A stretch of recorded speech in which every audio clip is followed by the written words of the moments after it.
Mountain Sun Audio Channel ကိုစင်မြဲဆောင်မြောက်အားပေးနာဆင်နေကြတယ်။ဆရာတွေပရိသတ်များအားလုံးပဲမင်္ဂလာပေါင်းနဲ့ပြည့်စုံနိုင်ကြပါစေခင်ဗျ။ Okay ပရိသတ်တွေအတွက်ဒီတစ်ခါမှတင်ဆက်ပေးသွားမယ့်ဇာတ်လမ်းလေးကတော့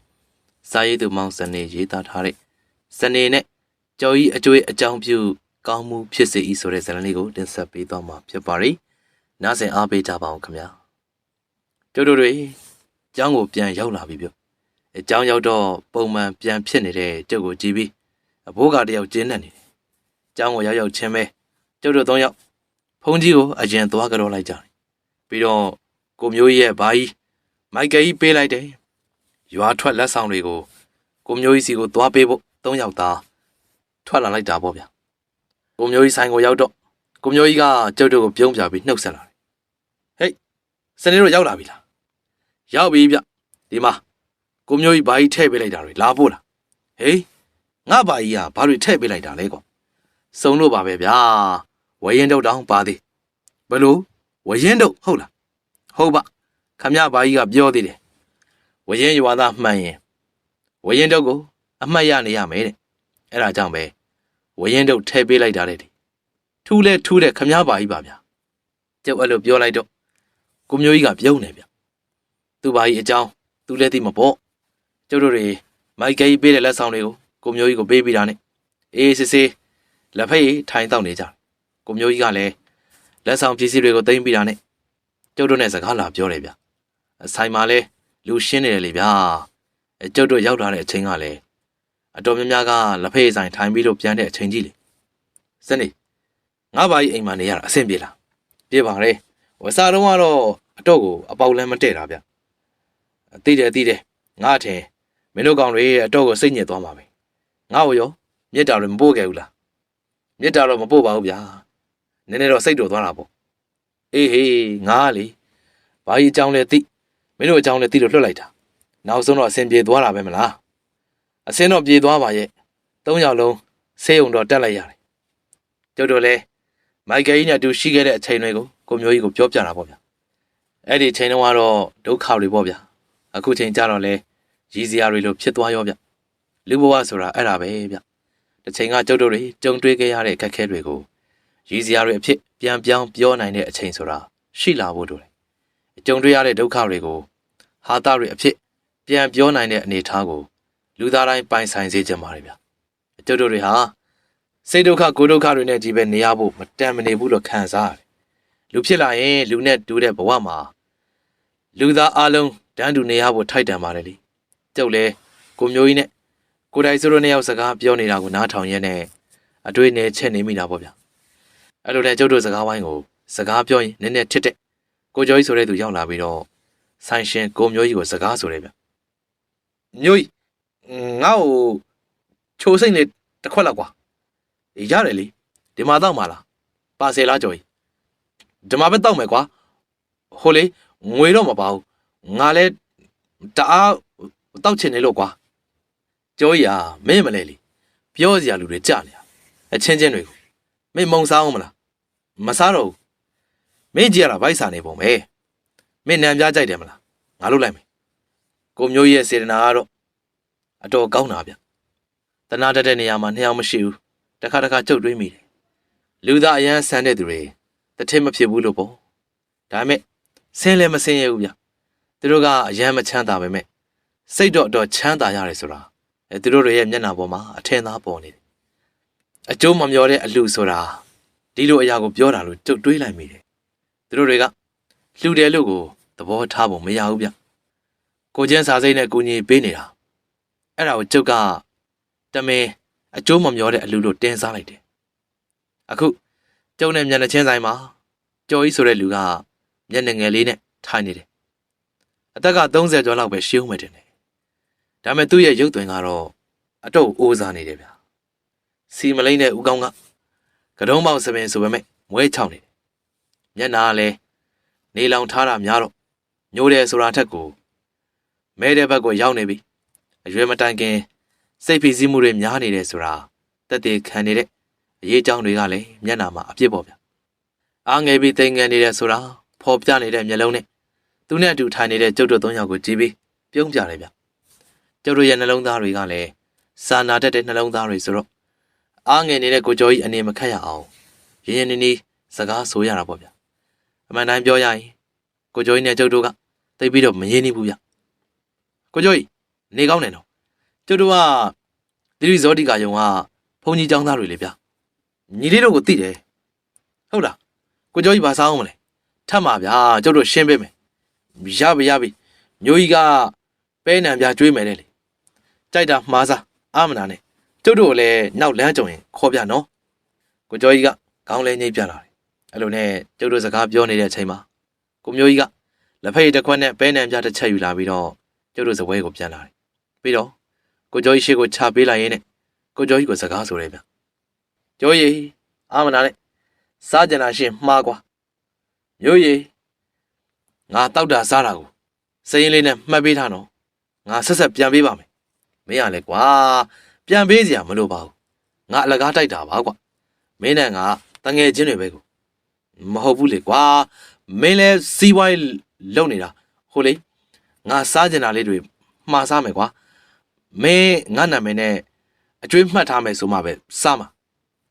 ကိုကျော်ကြီးအဲ့လိုပြောတော့ကိုမျိုးကြီးလဲသူစိတ်ချမ်းသာအောင်လို့ထင်တယ်ခေါင်းငိတ်ပြပြီးတော့လက်ခံလိုက်တယ်ဗျအေးကွာငါမှတ်ထားမယ်မင်းစားကြနာသာပြောကိုမျိုးကြီးကအဲ့လိုပြောလိုက်တော့ကိုကျော်ကြီးဝမ်းသာသွားပုံပဲပြီးတော့သူစားကြနာတွေစပြီးတော့မှားတော့တယ်ပဲပလာတာရဲ့ပေါင်မုံကြက်ဥကျော်ရဲ့အဲ့ဒါလေးစားကြနေတာရတယ်တကယ်ချင်းခဏပဲစောင့်နံပြားနဲ့လက်ဖက်ရည်လေးအရင်အစာပြေစားထားလိုက်အောင်ငါသွားလို့လိုက်အောင်မယ်ငါဆိုင်မှာစပွဲထုတ်လုပ်တဲ့ကောင်လေးကကိုရင်ဝတ်နေလို့ဟေးစပွဲထိုးလဲငါပဲလုပ်နေရတာအေးတကယ်ချင်းငါလည်းမင်းကိုဒုက္ခပေးတယ်လို့များဖြစ်နေပြီလားမသိပါဘူးကွာမင်းကလည်းမဟုတ်တာခဏစောင့်ကိုမျိုးကြီးကအဲ့လိုပြောပြီးကိုကျော်ကြီးစားကြင်တာတွေကိုသွားပြန်ဆင်ပေးနေရဗျအဲ့တော့ကျုပ်တို့၃ယောက်လဲလက်ဖက်ရည်ကိုရတာခံပြီးတော့တောက်နေတဲ့ကိုကျော်ကြီးနဲ့စကားပြန်စလိုက်တာပေါ့အခုတကစတင်ပြီးတော့စကားဆိုသူကကံကောင်းပေါ့ဗျကိုကျော်ကြီးအလောက်ကန်တွေအဆင်ပြေလားဟိုစားရရုံတော့တော့ရပါတယ်ညီလေးဟာကိုကျော်ကြီးကဘာလုပ်တာလဲအဆုံးပါပဲကွာအလုံမှန်သမျှတော့အကုန်လုံနေရပဲအိမ်သာချင်းလဲတူးတယ်ကွာသူကအဲ့လိုပြောပြီးတာနဲ့ကျုပ်တို့ကိုအကဲခတ်ကြည့်ပြီးအားနာနေတဲ့လေတံလေးနဲ့စကားထက်ဆိုတယ်ညီလေးတို့စပွဲဝိုင်းမှာထိုင်လိုက်မိတာအားနာလိုက်တာကွာအကိုလဲမျိုးကြီးကိုစကားပြောခြင်းဆိုအားကြည့်ပြီးတော့ထိုင်လိုက်မိတာအကိုဝိုင်းပြောင်းပေးမယ်ကျုပ်တို့သိတာပေါ့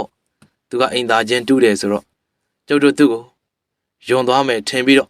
အလိုက်တတိနဲ့ခုံပြောင်းပေးဖို့လုပ်နေရလေဗျလက်ဖက်ရည်ကွယ်လေးနဲ့ပဲနံပြပကံလေးကိုကင်ပြီးတော့မတ်တက်ထားရမယ်လုပ်တဲ့ခါမှာကျုပ်တို့ဝိုင်းတားလိုက်ကြတယ်ဗျဟာ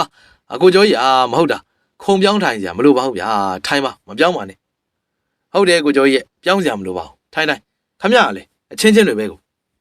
အားနာလို့ပါကွာရပါတယ်ဗျာအားမနာပါနဲ့တမအာဇီဝအလုံးနဲ့အသက်မွေးတာပဲဘာလို့အားနာနေမှာတော့ကျုပ်တို့စကားပြောနေတော့မှာပဲကိုမျိုးကြီးကကိုကျော်ကြီးမှားတဲ့စားစရာတောက်စရာတွေတဲပြီးတော့ပြန်ရောက်လာတယ်သူကကိုကျော်ကြီးရှေ့ကိုစားစရာတွေခြာပေးပြီးတော့စကားဆိုတယ်ကျော်ကြီးစားကွာလိုရာရှင်းလဲထပ်မှာကွာနော်မျိုးကြီးအကုန်လုံးဘယ်လောက်ကြလဲတွက်ပေးကွာမင်းရလဲကွာငွေကြေးကအဓိကမဟုတ်ပါဘူးစားစရာရှိရတာစားစမ်းပါငွေကြေးကဘာလို့အဓိကမဟုတ်ရမှာလဲကွာတို့တွေလှုပ်လှုပ်နေတာငွေရဖို့လေကွာတွက်ပေးစမ်းပါမျိုးကြီးဟာကိုမျိုးကြီးလဲကိုကျော်ကြီးစိတ်ချမ်းသာအောင်တွက်ပေးလိုက်ရတာပေါ့အဲ့တော့မှကိုကျော်ကြီးလဲကျဉ်းနဲ့သွားပြီးတော့ဆက်အကျွေးပြန်ဆက်မဲ့အကြောင်းကိုထပ်ပြောပြန်တယ်ဗျမျိုးကြီးငါဒေါ်လုံးတို့အိမ်မှာအိမ်သာချင်းတူးအောင်ပါကွာငါသွားတောင်းပြီးမင်းကိုပေးမယ်မင်းရလဲကွာငါဆိုင်ကဘဲမှပြောင်းမသွားပါဘူးအလောတကြီးပေးစရာမလိုပါဘူးဒါနဲ့မင်းကိုကြည့်ရတာအစင်ရောပြေရလား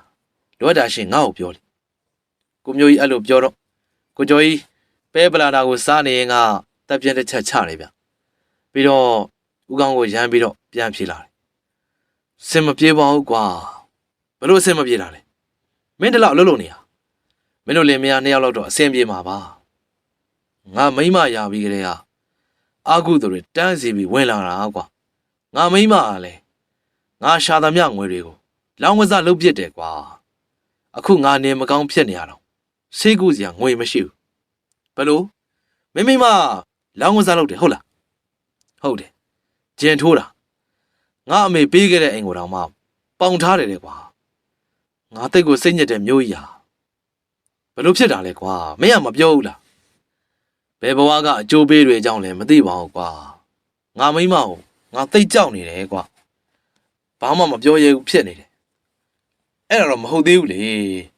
မိမမဟုတ်တာလုပ်နေတာမင်းကတားရမှာပေါ့ကိုမျိုးကြီးကအားမလို့အားမရနဲ့ကိုကျော်ကြီးကိုပြောတယ်ဗျကျုပ်တို့လည်းကိုကျော်ကြီးကိုမြောက်ပေးတာပေါ့ဗျကိုကျော်ကြီးကိုမျိုးကြီးပြောတာဟုတ်တယ်ဗျခမရမိမအခုတည်းလုပ်နေတာတားမှဖြစ်မှာပေါ့ညီလေးတို့ပြောလဲခံရတော့မှာပဲအကိုပြောဖို့ကြိုးစားတိုင်းသူ့မျက်လုံးအကြည့်နဲ့တင်ကိုဘာမှပြောမထွက်ဘူးကွာသူဖောက်ပြန်နေတာကိုအကိုတိတိကြီးနဲ့တောင်မှမပြောရဘူးဖြစ်နေရကွာအဲ့ဒါလေအကိုစကားကုန်ပြောပြတာအကိုဘဝကသူ့အတွက်လူဖြစ်လာတာထင်မှကျုပ်တို့ဘာပြောရမှန်းမသိအောင်ကိုဆုံးအားသွားတယ်တချို့ကပေးဆက်ဖို့အတွက်ကိုလူဖြစ်လာတာဆိုတာလက်ခံရမလို့တော့မှဖြစ်နေအခုအချိန်တွေကကြောက်တာထက်ကိုပိုသွားပြီလေဗျာတုံးတဲ့အဆင့်ကိုရောက်သွားပြီကျုပ်တို့လည်းဘာပြောလို့ပြောရမှန်းမသိတာနဲ့ဘာစကားမှထပ်မပြောတော့ကိုကျော်ကြီးကတော့သူစားခြင်းတဲ့အစားအသောက်တွေကိုအားရပါရစားတော့နေရပေါ့အဲ့လိုနဲ့အစားအသောက်တွေကုန်သွားတဲ့အချိန်မှကိုမျိုးကြီးစကားဆိုပြန်တယ်ကျော်ကြီးမင်းဟာမဟုတ်သေးဘူးနော်မိမနဲ့မပေါင်းမနေလိုက်ပါလားကွာအဲ့လိုလည်းမဖြစ်ဘူးကွာဘာဖြစ်လို့လဲမင်းမှာခလေးလေးရှိတာမှမဟုတ်တာကွာ तू ကငါ့ကိုကွာမပေးဘူးပြီးတော့ငါကလည်း तू နဲ့မပြတ်နိုင်ဘူးဖြစ်နေတယ်ငါသူ့သိချစ်တာလေငါ့ကိုထားမသွားရင်ပဲငါကျင်းနေပြီကျော်ကြီးမင်းကစောက်ယူပဲကွာကိုမျိုးကြီးကပြောရင်ဆိုရင်စိတ်တော်လာပုံရတယ်ဗျဟုတ်တယ်လေဗျာဒီလိုအသုံးမကျတဲ့အတွေးခေါ်မျိုးရှိနေတဲ့ကိုကျော်ကြီးကိုလည်းကျုပ်တို့အံ့ဩမိတယ်ကိုကျော်ကြီးကတော့သူ့ကိုဂယုဏဒေါသောနဲ့ပြောတာကိုနားလေတယ်ဗျညနာလေးငယ်ပြီးတော့ကိုမျိုးကြီးပြောတာကိုလက်ခံတယ်ဟုတ်တယ်မျိုးကြီးငါဟာလေတကယ်အယူတယောက်ပဲတောင်းပန်လေကွာငါမင်းကိုအားမလို့အားမရဖြစ်လို့ပြောတာကြမ်းသွားတယ်ငါနားလေတယ်မျိုးကြီးငါကိစ္စကိုထားလိုက်ကွာငါဘဝနဲ့ငါပဲရှိပါသေးတော့မင်းကိုပေးရမယ့်အကျွေးကိုဆက်ဆက်လာပေးမယ်နော်ရက်တော့ကြာမှာပေါ့ရတယ်မင်းတို့ငါတို့ဆိုတာပြောရမယ့်သူတွေကြာနေရပဲကဲကျော်ကြီးမင်းစားကြတာရှင်းငါဆိုင်မှာအချိန်မရွေးဝင်စားကွာနော်ငွေမပါလဲရတယ်အခုတော့အကျွေးမှန်ထားပေးမယ်အေးကွာငါလည်းအခုတအားစားကြနေရနဲ့ပဲမရှက်မကြောက်မင်းစီအကျွေးလာစားရတာအေးပါကွာနောက်တစ်ခါဆိုငါပြောသလိုမင်းလက်ဖက်တောက်ချင်တာဖြစ်ဖြစ်မုံစားချင်တာပဲဖြစ်ဖြစ်လာခဲ့ကွာနော်အေးအဲ့ဒါဆိုငါပြန်လိုက်အောင်မယ်လက်ဖက်လေးပါစက်တစ်ထုပ်လောက်ဖြော်ပေးပါလားငါမိမအတွက်ယူသွားကြလို့ तू ကချိုစိန်တိတ်ကြိုက်တာကွာမင်းမိမမကြငါဆိုင်ကနေလာဝယ်တောက်ပါတယ်ကွာအဲ့ဒါပေါ့ကွာငါဝယ်သွားကြလို့အေးခဏဆောင်ကိုမျိုးကြီးကအဲ့လိုပြောပြီးတော့လက်ဖက်ပါစက်ဖြော်ပေးလိုက်တယ်လက်ဖက်ထုတ်လေးရတော့အားရဝမ်းသာနဲ့အကျွေးကိုမဖြစ်မနေပြန်ဆက်မယ်ဆိုတဲ့အကြောင်းကိုမျိုးကြီးကိုတွတ်ပြောပြီးထွက်သွားလေရဲ့ဗျသူဆိုင်ပြင်ကိုရောက်တော့မှကိုမျိုးကြီးကတပြင်းချပြီးကျုပ်တို့စကားဆိုတယ်လူဆိုတာရိုးတိုင်းကောင်းတာမဟုတ်ဘူးကွာနောက်တစ်ခုအစွဲလန်းကြီးတိုင်းလဲကောင်းတာမဟုတ်ဘူးဘာဖြစ်လဲကိုမျိုးကြီးကဘာဖြစ်ရမှာလဲကွာကျော်ကြီးကဟန်ဒီဆိုတဲ့သူမိန်းမကိုလူပြိုပေါက်အရွယ်ကလေးကကြိုက်တာကွာအမှန်တိုင်းပြောရရင်အဲ့ဒီကောင်မကျော်ကြီးကိုကြိုက်တာမဟုတ်ဘူးအခြားကောင်တဲ့ကိစ္စဖုံးမရဖိမရဖြစ်လို့ကျော်ကြီးကိုဆွဲစီထားတာကျော်ကြီးနဲ့ရပြီမကြပါဘူးကွာသူ့ကောင်ကလည်းပြတ်ကျသွားတယ်ကိုကျော်ကြီးကအဲ့ဒါမသိဘူးလားသိပါကွာနွားဆိုတော့ပခုံးသိပ်ကောင်းတယ်လေကွာကိုမျိုးကြီးကစကားရင်သေးပေမဲ့ကျော်ကြီးတို့ယူကျုံမရဖြစ်ပြီးတော့ပြောတယ်ဆိုတာကျုပ်တို့တွေသူ့မျက်ဝန်းကနေတစ်ဆက်သိလိုက်ရတယ်သူကဆက်ပြီးတော့စကားဆိုပြန်တယ်ဗျကျော်ကြီးအချင်းနေဒီလောက်ဆိုးမယ်လို့ငါမထင်ထားဘူးကွာတည်င်းတွေတော့ကြားတယ်အခုလောက်ကြီးဖြစ်မယ်လို့တကယ်မထင်မိရောအမှန်ပဲအေးဗျာအတော့အချင်းနေဆိုးတာပဲလောကမှာအခုလောက်နှုံတဲ့အားတဲ့သူမျိုးရှိမယ်လို့ကျုပ်တို့မထင်ထားဘူး အစွဲလန်းတွေပေါ့ကွာမင်းတို့ကြော်ကြီးပြောခဲ့တယ်မလားသူ့ဘဝကသူ့မိန်းမအတွက်လူဖြစ်လာတယ်ဆိုတာလေအဲ့လိုခက်ကြောင်ကြောင်အတွေးခေါ်ရှိတဲ့ကောင်တွေကိုငါတို့ဘလို့မှဖြောင်းဖြလို့မရဘူးကွာငါအထင်တော့အဲ့လိုယောက်ျားမိန်းမတွေကစိတ်ယောဂဖြစ်နေရလားမသိဘူးကိုယ့်ဘောမကောင်းတဲ့ယောက်ျားမိန်းမတွေကိုအချစ်ဆိုတဲ့ခေါင်းစဉ်တစ်ခုအောက်ကနေလုံးသမျှသီးခံနေတာတော်ယုံစိတ်ယောဂတော့မဟုတ်တော့ဘူးကွာအေးဗျာအဲ့ဒါကိုအချစ်လို့ခေါင်းစဉ်တက်နေရတော့မဟုတ်သေးပါဘူးကျုပ်သိထားတဲ့အချစ်ကတော့လမ်းမားနေလမ်းမှန်ရအောင်ပို့ပေးရမယ်မကောင်းတာကိုမကောင်းဘူးလို့မြင်တာအောင်ပြပေးရမယ်အဲ့လိုပဲမြင်တယ်အဲ့လိုမဟုတ်ပဲသူစိတ်ချမ်းသာရင်ပြီးရောသဘောမျိုးလွတ်ထားတာကချစ်တာမဟုတ်ဘူးကြောက်တာအုံနောက်မရှိတာနောက်ချစ်တာမဟုတ်ဘူးနှစ်တာဖြစ်သွားပြီမင်းပြောတာမှန်တယ်စနေမင်းတို့ကောင်တွေလဲကြော်ကြီးကိုသင်ခန်းစာယူကြကြားလားကိုမျိုးရလဲဗျာကျုပ်တို့ကသိတယ်ဂိူးဆိုင်ရမှာခမများတို့လူမျိုးကြီးတွေပဲတခုခုဆိုဘာမှမစင်းစားတော့ဘူးဇွတ်လို့တာဟေးစနေမျိုးကြီးဆိုတဲ့ငါအဲ့လူမျိုးတွေမပါပါဘူးကွာတို့ကခေါင်းသုံးပြီးသားအေးပါဗျာအေးပါအမြဲခေါင်းသုံးနိုင်ပါစေအဲ့လိုနဲ့စကားတွေပြောကြဆိုကြရင်ကိုမျိုးကြီးလက်ဖက်ရည်ဆိုင်မှာထိုင်နေတာကြာပြီဆိုတော့ကျောင်းကိုပြန်လာလိုက်ကြတာပေါ့ဗျာကျောင်းအပြန်လမ်းမှာကျတို့၃ယောက်လမ်းရှောင်ရင်းနဲ့ပြောဖြစ်တဲ့စကားတွေကကိုကျော်ကြီးအကြောင်းရယ်ပေါ့ဗျာကျတို့ကိုမျိုးရဲ့လက်ဖက်ရည်ဆိုင်ကိုမသွားဖြစ်တာတော့မှရက်နေငယ်ကြားနေပြီအကြောင်းကတော့ကျောင်းမှာအလုပ်တွေများနေလို့လေအခုကျုပ်တို့ကျောင်းကိုဂျစ်ကားနဲ့လာပြီးကျောင်းကတစ်ပင်တစ်ကိုင်းတွေကိုလာခုတ်ပေးခြိုင်ပေးတဲ့သူကဘဝမမေ့တဲ့ကိုအားကြီးပေါ့ဗျာကျုပ်တို့တွေကျောင်းတောင်ဘက်ကတောထဲမှာအုံသီးတွေချအုံလက်တွေပြင်းတစ်ပင်တစ်ကိုင်းတွေခုတ်နဲ့အလုပ်များနေရပေါ့ကျုပ်ကလည်းသိမမြဲတဲ့အပင်တွေကိုကိုယ်တိုင်တက်ပြီးတော့ခုတ်တယ်လေတချို့အပင်တွေကခါကျင်တွေရှိတော့တကိုယ်လုံးပြားတွေတုပ်ပြီးတော့တက်ခုတ်ရတာဗျကိုအားကြီးကကျုပ်ကိုအပင်မတက်ဖို့တားနေသေးတယ်စနေမင်းအပင်ပေါ်မတက်နဲ့ငါဘာသာခုတ်လိုက်မယ်ရပါတယ်ဗျာကျုပ်ကတစ်ပင်တက်နေပါပြီဗျခါကျင်တွေရှိလို့ပြောနေတာစနေရအောက်ကကိုယ်တိုင်စွန်းတဲ့ဘိုးကပြားတွေအနိုင်သေးပေးထားတယ်ရတယ်အေးတားမရလေသဘောပဲကွာအဲ့ဒီအပင်ခုတ်ပြီးရင်နားကြအောင်စို့အဲ့လိုနဲ့ကျုပ်တို့တွေရှုပ်ရှက်ခတ်နေတဲ့တက်ကိုင်းအချို့ကိုခုတ်ပြီးတော့ခဏနားလိုက်တာပေါ့ဗျဘိုးကနဲ့ကိုရင်လေးနှစ်ပါးကရင်ွေးချမ်းပွဲသွားတယ်လေဗျကံကောင်းကတော့ကိုမျိုးကြီးလက်ဖက်ရည်ဆိုင်ကိုသွားပြီးစမှုစားတုပ်သွားဝယ်တယ်ဝယ်တယ်သာပြောတာပါဗျာကျုပ်တို့ဆိုလို့ရှိရင်မျိုးကြီးကငွေအပေးမခံဘူးအလကားလုပ်ပေးလိုက်မှသေးကြတယ်စမှုစားတုပ်ကိုအယုတ်သီးစိမ်းလေး6ရွက်လေးနဲ့တွဲစားပြီးတော့ရင်ွေးနဲ့တောက်လိုက်ရရင်ဖြစ်သိပြီးကောင်းတာဗျအမောကိုပြေးသွားတာပဲအဲ့လိုနဲ့ကျုပ်ရဲ့ကိုယ်တိုင်ဆိုးရဲ့ကိုဝါကြီးရဲ့ထိုင်နားနေတဲ့နေရာကိုဘိုးကနဲ့ကိုရင်လေးနှစ်ပါးကရင်ရွေးလက်မန်းကိုကိုင်သူကကိုင်ငါပြောသည်တီးမွေးယူသူကယူနဲ့ရောက်လာတယ်သူတို့ရောက်လာပြီးမကြောက်ကံကောင်းလဲအုတ်တလုံးကိုမပြီးတော့ရောက်လာတယ်သူမျက်နှာကြည့်ရတာသိမကောင်းဘူးဗျပုံမှန်ဆိုဒီကောင်မျက်နှာကပြုံးဖိနေရလေဘာများဖြစ်လို့လဲမသိဘူးလို့ကြုတ်စင်းစားလိုက်တယ်ကံကောင်းကစမှုစားတုပ်ထည့်ထားတဲ့အုပ်ကိုရှစ်ချပြီးမယုတ်သီးနဲ့ရှောက်ရက်သွားခုတယ်ကျတို့เจ้าမှာမယုတ်ပင်လဲစိုက်ထားတယ်တခြားသီးပင်စားပင်တွေလည်းစိုက်ထားတယ်ယောဂီတွေကိုအသေးရွက်လက်လက်ဆက်ဆက်တွေချက်ပြီးတော့စွန့်ကပ်နိုင်အောင်လို့လေဗျာအဲ့လိုနဲ့ကံကောင်းရှောက်ရွက်နဲ့ငရုတ်သီးခူးပြီးတော့ပြန်လာတဲ့အချိန်မှာကျုပ်ကသူ့မျက်နှာကိုကြည့်ပြီးမေးလိုက်တယ်ကံကောင်းမျက်နှာလည်းမကောင်းပါလားဘာဖြစ်လို့လဲဘာဖြစ်ရမလဲကွာကိုကျော်ကြီးဆုံးပြီတဲ့လေဘာပြီးခဲ့တဲ့တစ်ပတ်ကမှဒုနဲ့စကားပြောနေသေးတာဟုတ်လို့လားကွာ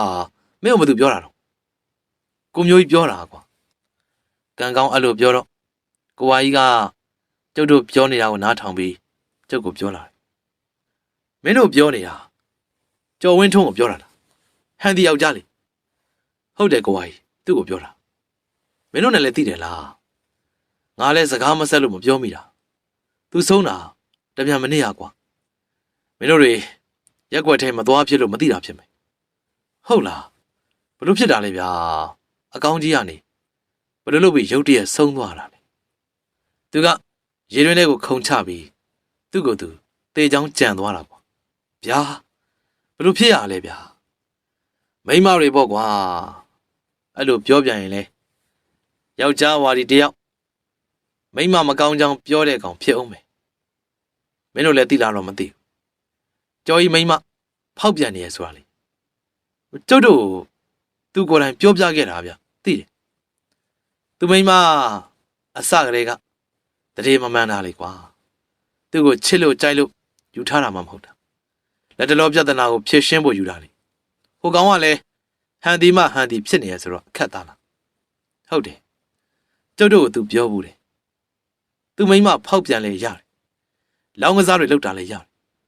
သူ့ကိုထားမသွားရင်အဆင်ပြေတယ်တဲ့အေးအခုအဲ့ဒီကောင်ကိုထားပြီးနောက်လင်နောက်ကိုလိုက်ပြေးတာလေအဲ့ဒါကြောင့်မို့လို့အခုလိုလောက်တာနေမှာပေါ့ကွာဟာဗျာဒီလူအမှန်ဆိုလို့ရှိရင်သူလွတ်မြောက်သွားတာဝမ်းအောင်သားမှာလေအဲ့လိုမျိုးတွေးနိုင်ရင်အခုလိုဘဝကိုဘယ်ရောက်မလဲစနေရကျုံနဲ့ကိုဝါကြီးပြောစကားကိုနားထောင်ပြီးဘိုးကလည်းတရားသဘောနဲ့ရှင်းပြီးတော့ပြောလာတယ်ဗျမင်းတို့မှတ်ထားကြအဲ့ဒါကြောင့်မမေ့မလျောတဲ့သတိတရားဆိုတာတကယ်ကိုလိုအပ်တယ်အခုဆိုကြော်ကြီးအကုန်လုံးကိုမေ့လျော့နေတာအတိတ်တရိလေးနည်းနည်းလေးရှင်းအောင်မှအခုလိုမိုက်မဲတဲ့ကိစ္စတွေလုံးမှာမဟုတ်ဘူးသူ့မှာဘာအတိတ်တရိမှမရှိဘူးမိမတယောက်ကိုဆွဲလန်းတဲ့စိတ်ကလွဲပြီးကြံကိစ္စတွေကနတ်ထီပဲကွာဆုံးပါသွားတဲ့သူကိုအပြစ်ပြောတာတော့မဟုတ်ပါဘူးကွာလူအန္တာဆိုတာကြော်ကြီးလိုကောင်မျိုးကိုပြောတာပေါ့ဆုံးပါသွားတဲ့အတွက်တကယ်စိတ်မကောင်းပါဘူးဒါပေမဲ့ဘာတတ်နိုင်ပါလဲလေတန်ဝေကယူကြရုံပေါ့ဟုတ်တယ်ဘိုးကကြော်ကြီးဘလို့အတွေးတွေနဲ့များအခုလိုလှုပ်သွားရလဲမသိပါဘူးဗျာရှေ့စုတောင်းတွေနေမှာပေါ့ကွာသူလေးနဲ့အတူမရှိရင်အသက်မရှင်ပါစေနဲ့လို့ဘာလို့ပေါ့စနေနဲ့ကံကောင်းမင်းတို့တဲ့တင်ကန်းစာယူကြကြားလားဘိုးကကျုပ်နဲ့ကံကောင်းကိုလှမ်းပြီးတော့ဆုံးပါလေဗျကျုပ်လည်းကောင်းကြီးပြပြီးတော့အတိမဲ့ပြုတ်လိုက်တာပေါ့ကံကောင်းကတော့ဇောတကတက်လိုက်သေးတယ်ဗျဘိုးကလည်းဗျာကျုပ်တို့နှစ်ယောက်ကိုတော့သတိပေးတယ်ကိုတိုင်ဆိုးတို့ကြတော့ရောတိုင်ဆိုးကလက်တွေကြုံမှုပြီးသွားပြီလေကွာမိမတယောက်ကြောင့်အရက်သမားလုံးလုံးဖြစ်ဖူးပြီးပြီအဲ့ဒါဆိုစနေလဲကြုံမှုပြီးပြီလေစနေလဲကြုံမှုပြီးပြီဆိုတော့မင်းပဲတေချာကြည့်ဥဆိုင်မင်းကလည်းကြော်ကြီးလန်းစင်ကိုလိုက်မဲ့ကောင်းလားမသိပါဘူးဘိုးကလည်းဗျာအဲ့လိုတော့မပြောပါနဲ့ကျုပ်ကကိုကြော်ကြီးလိုတော့မဟုတ်ပါဘူးသူ့လိုတော့မဟုတ်ဘူးသူ့ထက်ဆိုးမဲ့ကောင်အဲ့ဒီနေ့ကကျုပ်တို့တွေကိုကြော်ကြီးအကြောင်းကိုကြာကြာပြောဖြစ်တယ်ဘိုးကပြောသလိုပဲဆူတောင်းတွေမှားခဲ့ရောသလားလို့တွေးမိတယ်ဗျကို့ဘော်မကျင်နာတဲ့သူတယောက်တစ္ဆာမရှိတဲ့သူတယောက်ကိုတဘွားလုံးပေးဆက်ရုံမကဘူးသူမရှိတော့လို့အသက်ပါမရှိကြတော့ဘူးဆိုတဲ့အတွေ့ကဝှချွတ်တစ်ခုကိုပေးဆက်နေတဲ့သူတွေကလွဲပြီးကျန်တဲ့သူတွေကတွေးမှလုံမှမဟုတ်ဘူးလို့အလုပ်လုပ်ရင်းနဲ့တွေးနေမိတာပေါ့ဗျာကျုပ်အခုကျောင်းတောင်ဘက်မှာစိုက်ထားတဲ့သီးနှံခင်းတွေကိုကျောင်းကန်တွေကရေတွေထမ်းပြီးတော့လောင်းနေရပေါ့ဗျာမုံညင်းကစွန်းစမိတ်နန်းနန်းချင်းပေါင်ခရမ်းအစုံပါပဲနည်းနည်းတိုင်းအပင်တွေကိုကျုပ်တို့အလှဲကျရေလောင်းရတယ်ကျောင်းမှာနေရတာစိတ်တော့ချမ်းသာရတယ်ဗျအခုဆိုဘုန်းကြီးကအစီအစဉ်ပြောင်းတော့မှလည်းလေပုံမှန်ဆိုအခါကြီးရက်ကြီးတွေမှ3 လတရားစခန်းဖွင့်တာလေအခုအဲ့လိုမဟုတ်တော့12 ရာသီတရားစခန်းဖွင့်တော့မှလည်းဗျာတရားလာထိုင်တဲ့သူတွေကိုစီကန်းတော့ထုတ်ထားရတာပေါ့မှတ်ပုံတင်အရက်လေးယူလာရမယ်အနာကြီးယောဂတဲ့မဟုတ်ရင်အနည်းဆုံး9 ရက်အများဆုံး3 လယောဂီအဖြစ်တရားအားထုတ်ခွင့်ပြုမယ်တဲ့ဗျဘာငွေကြေးမှပေးလူစရာမလိုဘူးစွန်ကြွေးကျင်တာစွန်ပရိသပင်တွေငွေလူကျင်တာမျိုးတော့လက်ခံနေဘာမှမလူလို့လည်းရတယ်ညနာမလိုက်ဖို့အတွက်ကိုလည်းဘုန်းကြီးကကျုပ်တို့ចောင်းသားတွေနဲ့ចောင်းဝေယဝိစားတွေကိုတေချာဩဝါဒပေးထားတယ်ဗျကျုပ်တို့ចောင်းသားတွေကလည်းចောင်းဝေယဝိစားအပြင်အခုလိုတရားအားထုတ်တဲ့သူတွေအတွက်စွန်ဟင်းချက်ကက်လူရမှာလိုအပ်တဲ့တီးပင်စားပင်တွေကိုစိုက်ပျိုးပေးထားတာဆိုတော့သိပြီးပီတိဖြစ်တယ်ဗျာဒီလိုဇောတိကယုံမှာဘုန်းကြီးចောင်းသားလောက်တာတကယ်ကိုအကျိုးများတယ်လို့တွေးပြီးတော့အပင်တွေကိုရေဖြန်းနေတော့ကံကောင်းတဲ့ကိုမျိုးကြီးရောက်လာတယ်ဗျသူတို့ရောက်လာတော့ကျုပ်လည်းရေလောင်းနေရအောင်ခဏရက်လိုက်ပြီးတော့ ကံမောင်ပေါ်ထိုင်ပြီးတော့စကားဆိုလိုက်ကြတာပေါ့ကိုမျိုးကြီးစောစောစီးစီးပါလားဗျာအေးစနေရေမင်းတို့ကိုလေအကူကြီးလေးတောင်းစရာရှိလို့လားဘာဖြစ်လို့လဲဗျဘာဖြစ်ရမလဲကွာကြော်ကြီးငါဆိုင်မှာလာထိုင်နေလို့ဟာရက်ွက်တဲ့သတင်းမထွက်ခင်မင်းတို့စီတန်းလာခဲ့တာဗျာဘလို့ရက်လေတောင်မှလှုပ်ပေးပြီးပြီမလားဘလို့ဖြစ်တာမသိပါဘူးကွာငါဆိုင်သိမ်းလို့ရှင်ဆိုင်ထဲမှာငုတ်တူကြီးထိုင်နေတာငါဆိုင်ကစပွဲတို့ဖိုးပြားကိုတော့မှဒီရဲ့ပိုင်းထဲနားခိုင်းထားတယ်အဲ့ဒီကောင်ကဖုန်ကြီးเจ้าမှာကိုရင်ဝတ်နေတာတရေ6လို့ထွက်လာတယ်ကွာငါဆိုင်မှာသာတရေထက်6ခန်းရရင် तू မလွယ်ဘူးဟုတ်လားနေပါဦးခမရဘယ်လိုလုပ်ပြီးကိုကျော်ကြီးမန်သိတာလေတေချာမြင်ရလို့လားဟဲ့ကောင်ရမြင်ရတာဗောကွာပထမရက်ကတော့ငါလဲ6မှန်မသိဘူးလေကွာဓမိနဲ့ထိုးကြည့်လိုက်တာကြော်ကြီးမှကြော်ကြီးအစ်စ်ကွာရေတွေလဲရွှဲနေတယ်ညနာကလည်းဖြူဖက်နေတာငါလည်းထပ်မကြည့်ရတော့အေးဗျာအဲ့ဒါဆိုကျုပ်တို့အခုညလာခဲ့မယ်လုပ်ပါအောင်စနေရဒီကောင်ကြီးငါ့ကိုများလာနှုတ်ဆက်နေရလားမသိဘူးအဲ့ဒါတော့မဟုတ်တော့ဘူးဗျနှုတ်ဆက်တယ်ဆိုတခါပဲနှုတ်ဆက်မှာလေနေတိုင်းလိုလိုတွေ့နေရဆိုတော့အကြောင်းတစ်ခုရှိလိမ့်မယ်မသိပါဘူးကွာအဲ့ဒါဆိုအခုညလာခဲ့ပါကွာနော်ထမင်းလဲငါဆိုင်မှာပဲစားကွာငါချက်ထားမယ်အေးပါဗျာစိတ်ချဒါနဲ့ကိုစိုးမြတ်တို့တွေ့ရင်လည်းပြောလိုက်အောင်เจ้าမှာလောအားပေးလို့တော့မှာလို့အေးပြောလိုက်မယ်ကိုမျိုးကြီးကကျုပ်ကိုနှုတ်ဆက်ပြီးကံကောင်းတဲ့တူကျောင်းတောင်ဘက်စိုက်ခင်းထဲကနေထွက်သွားတယ်သူတို့ထွက်သွားတာနဲ့ကျုပ်လည်းရေပြန်လောင်းရင်းကိုကျော်ကြီးတယောက်ဘာကြောင့်များကိုမျိုးရဲ့လက်ဖက်ရည်ဆိုင်မှာလာထိုင်နေရတယ်လဲဆိုတာကိုအတွေ့နဲ့ချက်နေမိတာပေါ့ဗျာညနေဆောင်တော့ကျုပ်တို့တွေဘိုးကထမ်းမှာခွင်တောင်းလိုက်ကြတယ်ကိုမျိုးလက်ဖက်ရည်ဆိုင်ကကိစ္စကိုကူညီပေးဖို့အတွက်ပေါ့ဗျာဘိုးကလည်းအဲ့ဒီကိစ္စကိုသိကြလို့ကျုပ်တို့မသွားခင်ဇောင်းထဲမှာမေးမြန်းသေးတယ်ဗျမျိုးကြီးဆိုင်ကဘာဖြစ်လို့တော့စနေရငါ့ကိုလည်းပြောပြစမ်းပါဦးဒီလိုဘိုးကရဟိုတလောကဆုံးသွားတဲ့ကိုကျော်ကြီးကိုသိတယ်မလားသိတယ်လေဘာဖြစ်လို့မချွတ်မလို့ပဲကိုမျိုးကြီးလက်ဖက်ရည်ဆိုင်မှာညဆိုလာထိုင်နေလို့တယ်ဗျဟေးဟုတ်လားနှုတ်ဆက်တာရောမဖြစ်နိုင်ဘူးလားအမြတမ်းလေးပါလေပေးခိုင်းကြည့်ပေါ့နေတိုင်းလာထိုင်နေတာဆိုတော့နှုတ်ဆက်တာတော့မဖြစ်နိုင်ဘူးထင်တယ်ဘိုးကရအေးအဲ့ဒါလေဟုတ်တာပဲအစွဲတစ်ခုရှိလို့လာတာနေမယ်ဘိုးကပြောမှကျုပ်သတိရသွားတယ်ကျုပ်တို့ပဲကိုတိုင်ဆိုလဲအမှတ်ရသွားတယ်ထင်တယ်ကျုပ်ကိုကြည့်ပြီးတော့သတိပေးလာအစွဲဟုတ်တယ်စနေကိုကျော်ကြီးကိုမျိုးကြီးကိုအကျွေးမဆက်ရသေးလို့လာနေရများလားကျုပ်လည်းအဲ့လိုပဲထင်တယ်ကိုမျိုးကြီးကဒါကိုမေ့နေရဖြစ်မယ်အေးဟုတ်လောက်မယ်ကွာကျုပ်နဲ့ကိုတိုင်ဆိုပြောနေရကိုဘိုးကနားထောင်ပြီးတော့ဝင်မေးတယ်ဗျစနေဘာအကျွေးတွေလဲပြောပါအောင်ဒီလိုဘိုးကရေကိုကျော်ကြီးမတည်ခင်ကကိုမျိုးကြီးလက်ဖက်ရည်ဆိုင်မှာလက်ဖက်ရည်နဲ့မုံတွေအကျွေးယူဘူးတယ်ဗျသူပြန်ဆက်မယ်လို့လေတွတ်ပြောသွားတာအဲ့ဒါကိုစိတ်ဆွဲပြီးတော့လာထိုင်နေရလားလို့လေဖြစ်နိုင်တာပေါ့ကွာအဲ့ဒါဖြစ်ဖို့များတယ်အဲ့ဒါဆိုဘယ်လိုလုပ်ရမလဲဘိုးကမင်းကဆရာမဟုတ်ဘူးလားမင်းသိမှာပေါ့မဟုတ်ပါဘူးဗျာဟိုဆရာကြီးလိုလည်းမနေကြပါဘူးအခုလိုပေါ့ပါလေးပဲနေရတာအဆင်ပြေပါတယ်ဟိုတခါလိုဆရာရောင်ဘာရောင်နေရတာအဆင်မပြေဘူးဘိုးကရအေးဒါပဲကောင်းပါလေကွာအကျွေးဆက်ချင်လို့လာနေတာဆိုရင်တော့မင်းကျော်ကြီးနဲ့စကားပြောဖို့လိုမယ်ထင်တယ်ကျုံနဲ့စကားပြောလို့ရပါမလားဘိုးကရဲ့မင်းကလည်းမိစဉ်ကြည်ကားပေါ့ကွာအဲ့ဒါဆိုလဲကျုပ်အဆင်ပြေတယ်လို့လုပ်လိုက်မယ်ဘိုးကရကဲကျုပ်တို့ခွင့်ပြုသွားလိုက်အောင်မယ်အေးသွားကျုပ်တို့3ယောက်ဘိုးကကိုနှုတ်ဆက်ပြီးတော့ကိုမျိုးကြီးလက်ဖက်ရည်ဆိုင်ကိုသွားလိုက်ကြတယ်ဗျလက်ဖက်ရည်ဆိုင်ကိုရောက်တော့မိုးတောင်ချုပ်ပြီဗျမိုးစားချုပ်ပြီဆိုတာနဲ့သူ့ဆိုင်မှာလူတွေကြနေဆိုင်မှာထိုင်နေတဲ့ကျုပ်တို့ထက်ငယ်ပုံရတဲ့လူငယ်လေးတွေကကိုမျိုးကြီးကိုစပွဲထုတ်ကူလို့ပေးနေတယ်ကိုမျိုးကြီးကလက်ဖက်ရည်ဖြော်နေရင်ကျုပ်တို့ကိုမြင်တော့လှမ်းပြီးစကားဆိုတယ်ရောက်နေကြပြီလားစနေတို့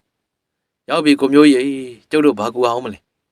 ရတယ်မင်းတို့အေးစစ်ထိုင်ကြအောင်ပြီးမှပဲထမင်းတူစားကြရအောင်ဒီနေ့ငါဆိုင်စောသိမ့်လိုက်မယ်ရတယ်ကျုပ်တို့အားမနာနဲ့ကိုမျိုးကြီးခမရလှုပ်ရှားရှိရတာလှုပ်အေးဖြိုးရေ စနေတို့ကိုလက်ဖက်ချပေးလိုက်ပါအောင်ကွာကိုမျိုးကြီးကရက်ွက်သေးကကောင်လေးကိုအကူကြီးတောင်းပြီးကျုပ်တို့စီလက်ဖက်လာချပေးခိုင်းတယ်ဗျ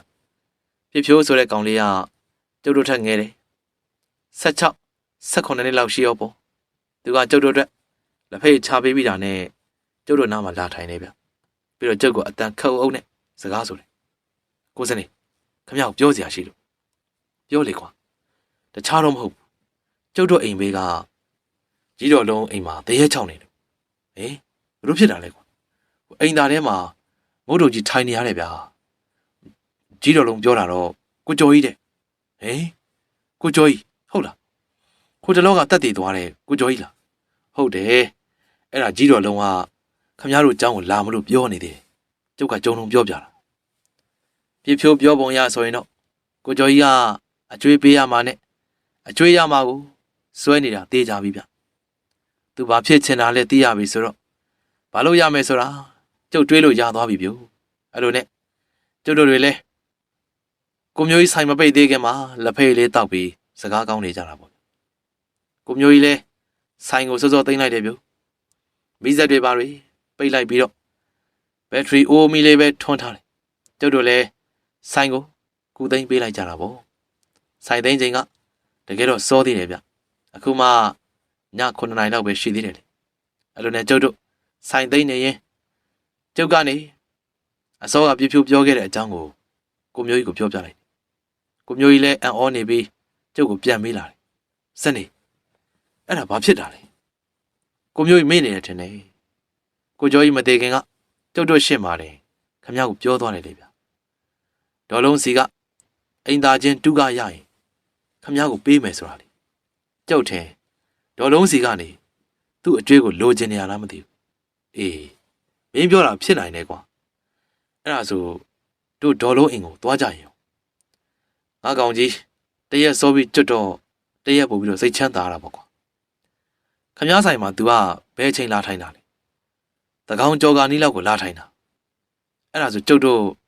ဒေါ်လုံးအိမ်ကိုသွားကြတာပေါ့ဗျာအချိန်မိပါတယ်ကျုပ်တို့လည်းဆိုင်သိမ်းပြီးတော့ရက်ွက်အရှေ့ပိုင်းမှာရှိတဲ့ဒေါ်လုံးအိမ်ကိုသွားလိုက်တယ်ဒေါ်လုံးအိမ်မှာမိဇက်နှိုးထားတယ်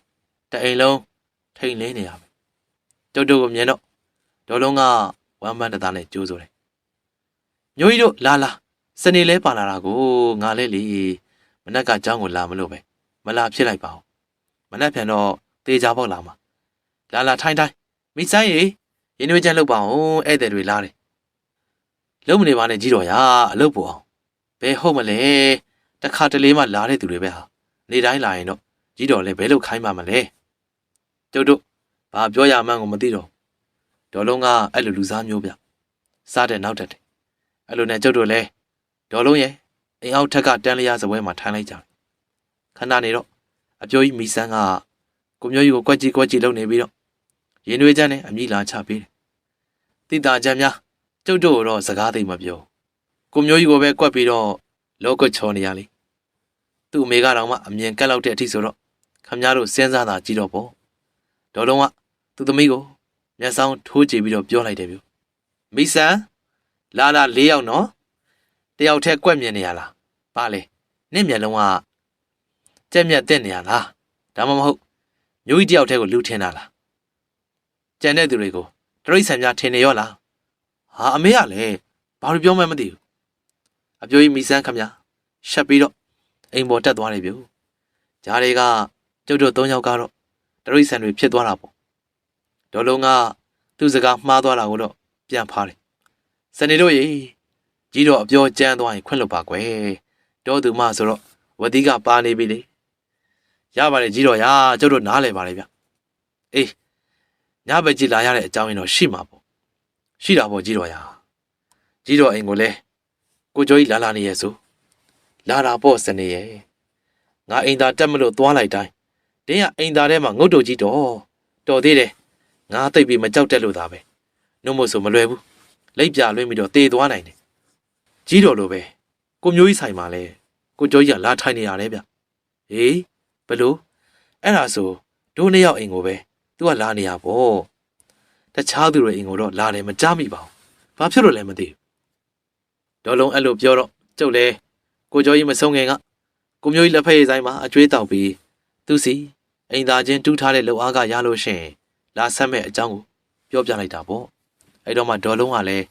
ခေါင်းလေးညှိပြီးတော့သဘောပေါက်သွားတယ်ပြီးတော့ကျုပ်တို့ကြည့်ပြီးတော့စကားဆိုတယ်သူ့ကိုပေးရမယ့်လှုပ်အားကကိုသူမိမထုတ်သွားပြီလေလူသားတေသွားတယ်အဲ့ဒါကိုမသိလိုက်ဘူးထင်ပါတယ်ကွယ်ကဲကြီးတော့ထပ်ပေးလိုက်မယ်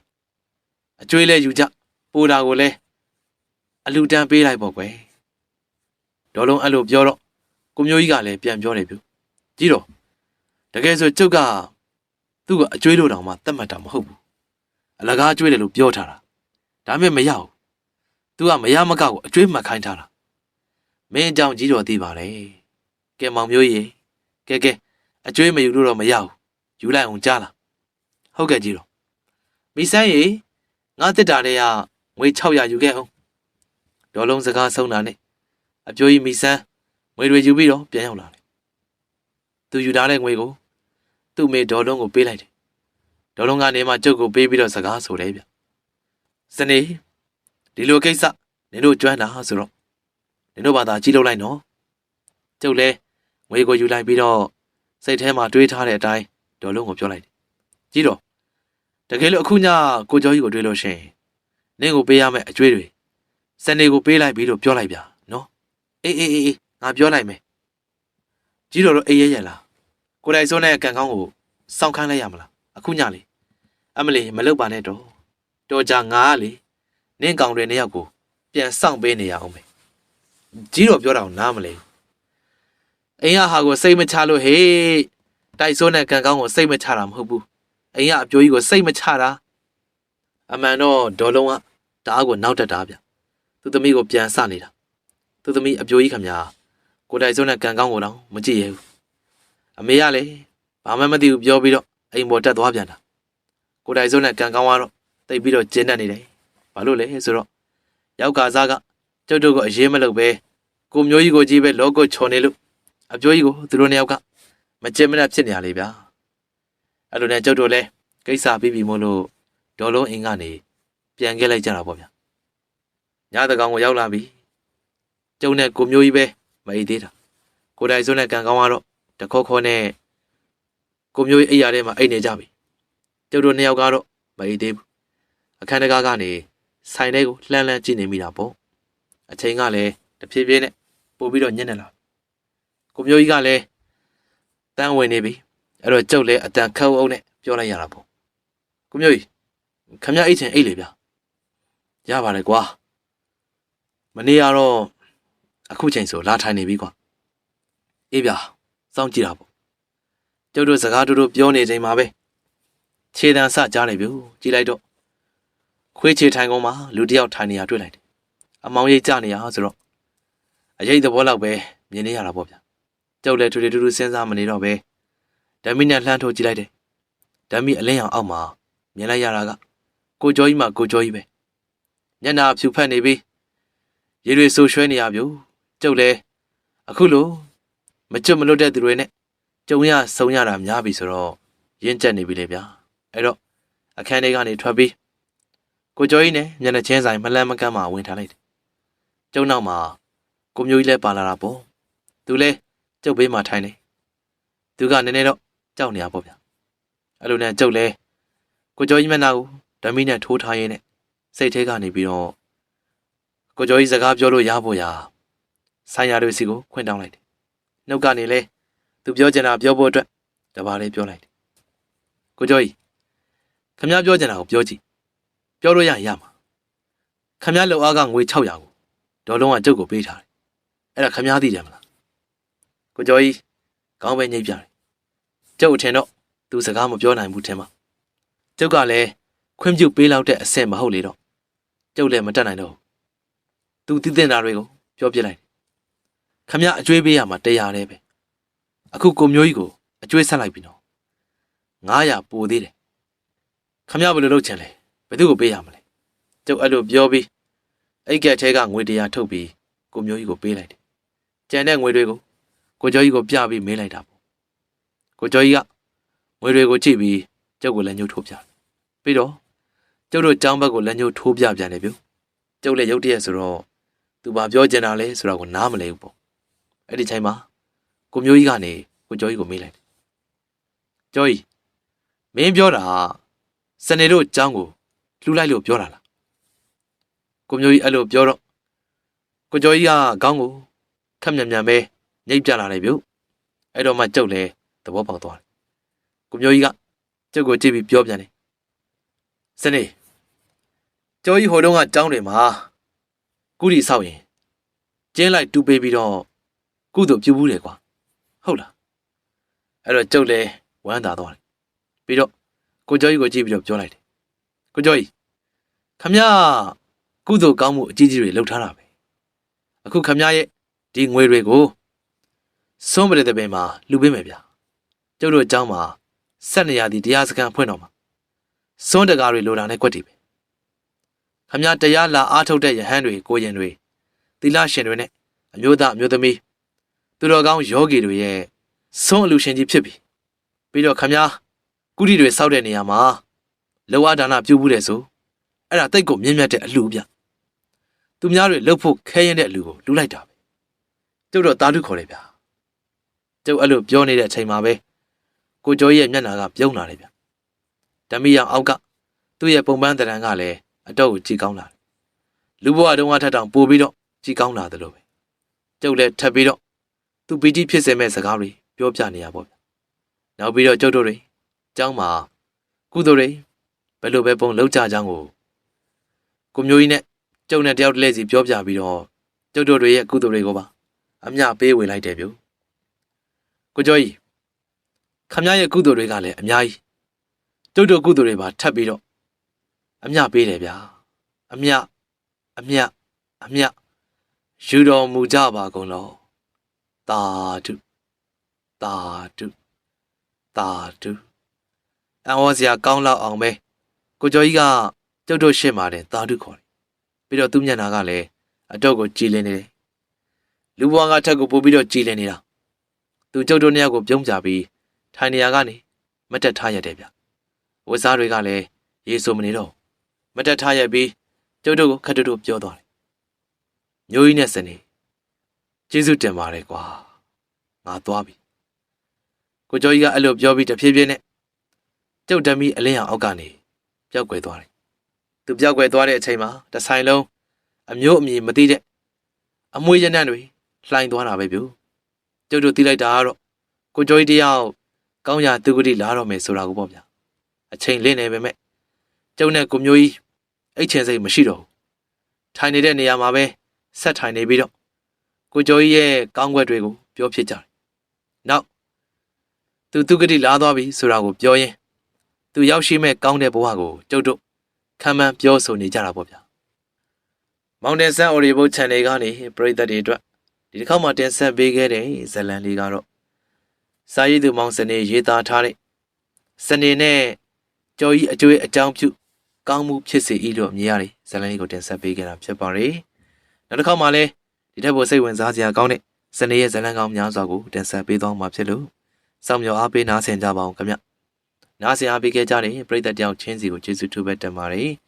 ပရိသတ်များလုံးပဲစိတ်ချမ်းသာခြင်းကိုယ်ကျမ်းမာခြင်းနဲ့ပြည့်စုံနိုင်ကြပြီးတော့စန္ဒနဲ့ဘဝတွေထပ်တူကြနိုင်ကြပါစေခင်ဗျ